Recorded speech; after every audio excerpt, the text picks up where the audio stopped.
BBC ২০২৪ সালে বিশ্বের সবচেয়ে অনুপ্রেরণা জাগানো এবং প্রভাবশালী নারীদের তালিকা প্রকাশ করেছে।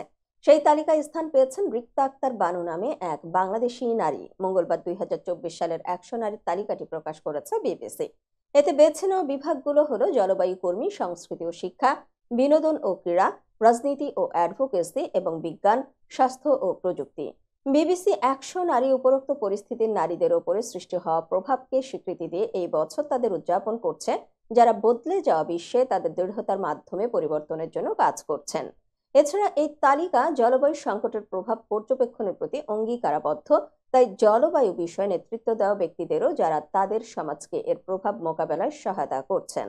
গাজা, লেবানন, ইউক্রেন এবং সুদানের প্রাণঘাতী সংঘাত এবং মানবিক সংকট থেকে শুরু করে বিশ্বব্যাপী রেকর্ড সংখ্যক নির্বাচন পরবর্তী সামাজিক বিভাজনের সাক্ষী হওয়া পর্যন্ত নিত্য নতুন উপায়ে নারীদের দৃঢ়তার পরিচয় দিতে হয়েছে।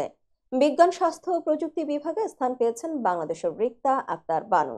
তার পরিচয়ে বলা হয়েছে, বাংলাদেশের উত্তরাঞ্চলের একটি প্রত্যন্ত অঞ্চলে বাস করেন নার্স রিক্তা আক্তার বানু, যেখানে অটিস্টিক বা প্রতিবন্ধী শিশুকে অভিশাপ হিসেবে দেখা হয়। নিজের অটিস্টিক এবং সেরিব্রাল পালসি আক্রান্ত কন্যাকে স্থানীয় প্রাথমিক বিদ্যালয়ে ভর্তি করাতে পারেননি বলে তিনি নিজের জমি বিক্রি করে একটি স্কুল প্রতিষ্ঠা করেন। Rikta Akter Banu learning disability school এখন ৩০০ শিক্ষার্থী ভর্তি করে এবং এটি প্রতিবন্ধিতার প্রতি সমাজের মনোভাব পরিবর্তনে গুরুত্বপূর্ণ ভূমিকা রেখেছে।